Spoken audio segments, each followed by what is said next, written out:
Educating, informing, serving. Fact TV, keeping government honest.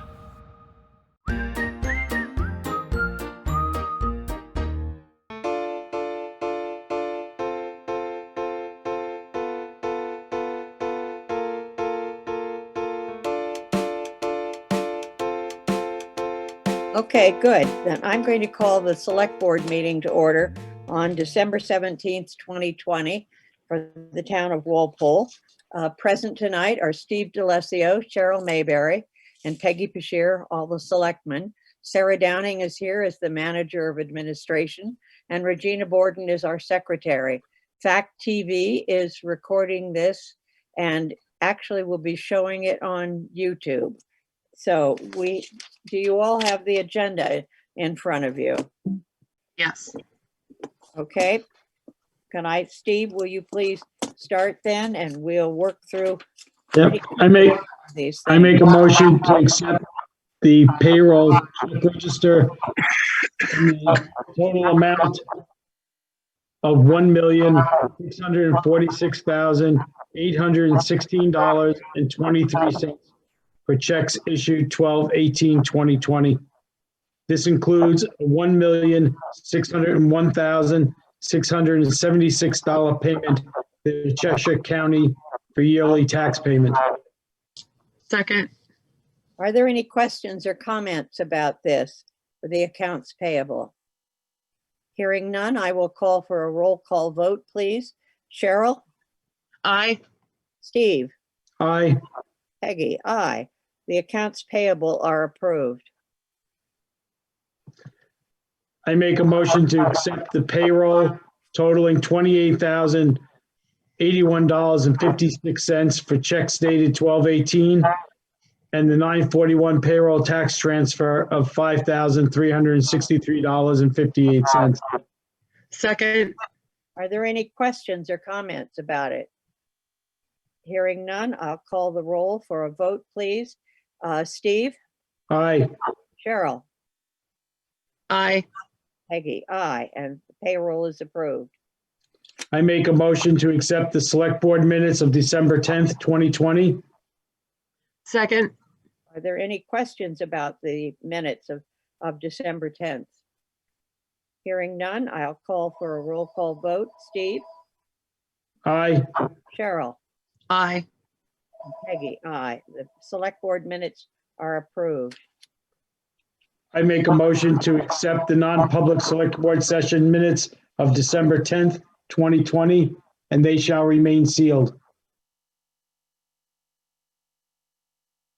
I just realized I wasn't at the last meeting, even though I read all the minutes. So I cannot second. Oh, that's right. I will. So you'll need to go back. Yeah. I just realized it too, because I read them and they were full minutes. Regina did an excellent job writing them. You're right.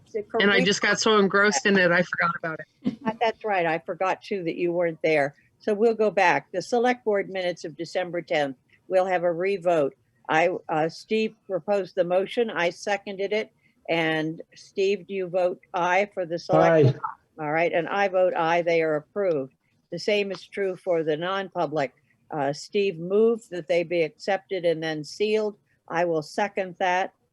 And hearing no questions, I'll ask Steve for your vote for the non-public session. Aye. And I vote aye, so they are approved and sealed.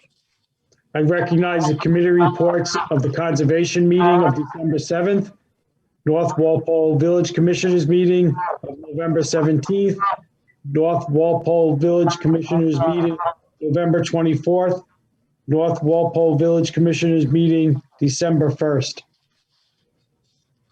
And I have on my list December 8th. Was there another one? Walpole Village, yes.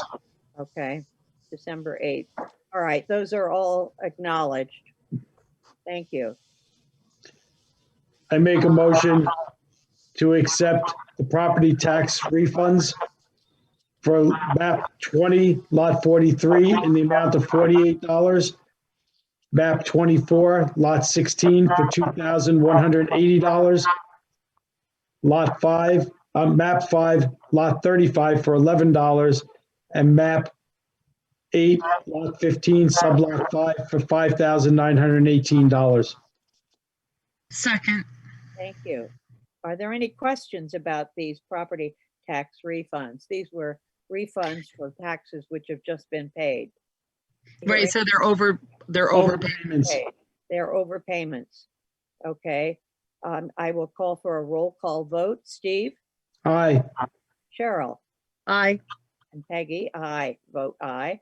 They are all approved. I make a motion to accept the timber tax warrant for map 7, lot 24, sublot 1, in the amount of $248.44. Second. Are there any questions or comments about this timber tax warrant? Hearing none, I'll call for a vote. Steve, Aye. Cheryl, Aye. and I vote aye. It is approved. I make a motion to accept the timber intent for map 4, lot 41. It's a lot located off of Route 12. Second. Are there any questions or comments about it?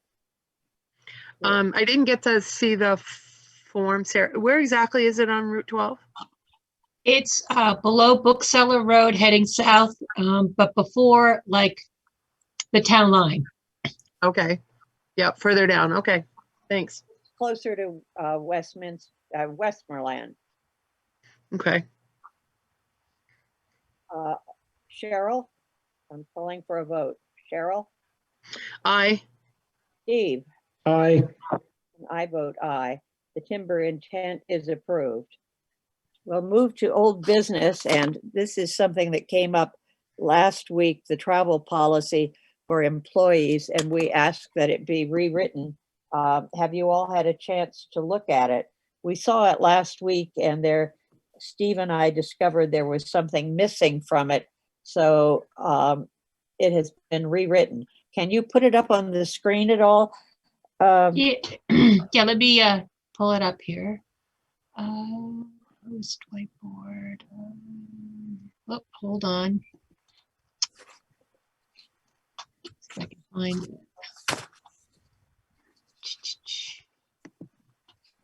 What was missing last week, Cheryl, was the fact that it was supposed to have been amended so that it included the change about 7 days of quarantine. Yeah. And that was missing. So it has now been added in. Okay.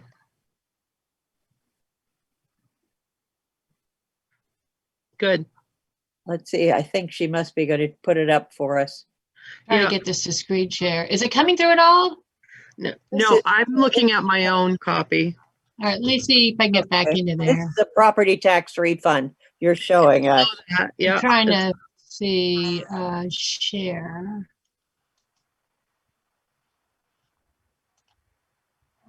All right. Come on. Share it. Share. Well, you have your copy, do you, that you've looked at, Cheryl? Yes. Okay, and Steve, do you have any questions about it? Nope, I think it's ready to go. All right, well then could I have a motion to approve It won't. the updated COVID-19 travel policy, please? I move to approve the COVID-19 updated travel policy. Second. Thank you. Are there any other questions or comments about it? Hearing none, then I will call for a vote. Steve, Aye. Cheryl, Aye. and I approve it. So the COVID travel policy as updated is approved, and we will all go in to sign all of these documents, please, either tomorrow or on the weekend so that they can be taken care of. All right.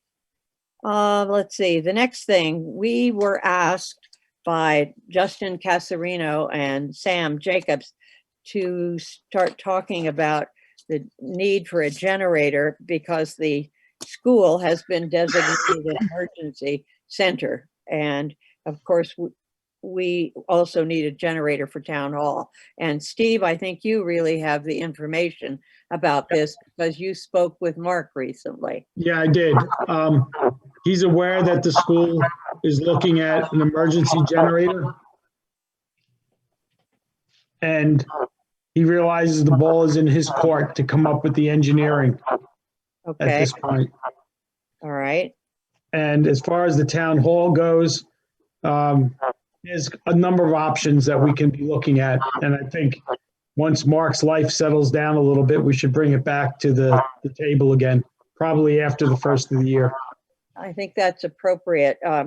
Sarah has written Liz Gilboy because she kept telling us during our meetings of those emergency planning meetings that in fact there was money available. So we have written her to ask her where that money is and how we can access it and hope that it's still available. It certainly was at the time we were doing our emergency plans. So that's really the update on that. And I'll pass that news on to Justin. The other actions, we don't really have anything else, I believe, to bring up tonight on, we haven't yet advertised that tax deeded property, have we, Sarah? No, I haven't had time. I think other things have kind of bubbled up. Well, I think that has to be at the beginning of the year. We need to get that ad out, please, Mhm. for that property. Okay, Yep. And Sarah, you'll begin to hound department heads for annual report. Correct. yeah, that'll pop up before you know it. It'll be time for everybody to hand that in. I'll go on to new business. The next item of new business is for a signature on the contract with our auditor for the tax collector audit that's required because Sandy Smith is retiring at the end of the month. And they are prepared for it and have given us, you've got a copy of it, I believe, Sarah, don't you? That Yes. it only requires one signature at mine primarily, and the cost, I think, is $1,500 if I remember correctly. Is that on that document? I didn't print it. I didn't download it. I only see the first page and I don't see the amount on it. Okay, Let's see. Our fee for these services will be at our standard hourly rate plus any out-of-pocket costs. Except that we agree that our gross fee, including expenses, will not exceed $2,200. okay. That's under engagement, administration fees, and other. Well, No it's fair. case rate. We have no choice. We have to have this done. And they are all set to come in and start work at the beginning of January. So could I have a motion, please, to authorize my signature on this document? I move to authorize Peggy to sign the letter of agreement with Vachon and Colquet Second, for the audit. Are there any questions or comments about this? I discussed it again today with Sandy. I had a couple of conversations with her and we talked about this. So she is actually closing her books on the 28th of December, and the rest of her time to the 31st will be printing reports for the state. And the auditors know that she's closing the books on the 28th of December. All right, so I'll call for a roll call vote. All in favor of having me sign the Vachon Cloquet audit contract, signify by saying aye. Steve? aye. Cheryl? Aye. And I approve it, so I will go in and sign it. Thank you. It is approved. So Sarah, can you send the whole agreement, please? So I can read Okay. I only got the first page of it. Okay, It's I'll page resend 9. it. Yeah, the packet only has 9 pages. Oh, I and sent, yeah, and the first page is the last page in that packet is the first page of that agreement. I sent the whole agreement earlier. Oh, you did? Okay, I'll look for that then. Yeah. Yeah, I can resend it. Pretty much boilerplate, but yes, read it. We also need to set a date so that we I can, found it, Sarah. Okay. Sorry, I yeah. found it. I'd like to decide tonight when we are going to have our public meeting for the budget. What we probably can't decide right now is whether it will be done by Zoom or whether in fact things will calm down and we can actually have a public meeting. But I'm going to suggest that we use February 4th. That's just, Yes, I agree. I was thinking the same thing. Yep. is that all right? Yeah, it gives us a backup if we have to. Yeah, it Yep. gives us an option if something happens, goes wrong. The last minute, because the February 11th would be the last minute, so to speak, because February 12th, I think, is the last meeting date. So, all right, we can send that note to Ray for him to put on his calendar for the January Clarion. And then he can print it again for February. All right. And that is one of our regular meeting dates. So I would suggest that we either set the meeting at 5:30 or 6 o'clock and do it before our regular select board meeting. I Okay. agree. Is there anything else that needs to come up before we go into non-public business? Nope. Steve, anything? No, Okay, then I am going to call for an adjournment. The time is, let's see, about 6:50. Is that correct? It's 6:47. Yeah. 6:47. All right, 6:47 PM. We are adjourning our regular meeting, and as we will go out of this and come back in a non-public session. All right. And thank you for doing all the work for Fact TV. We've had a brief meeting tonight. Thanks.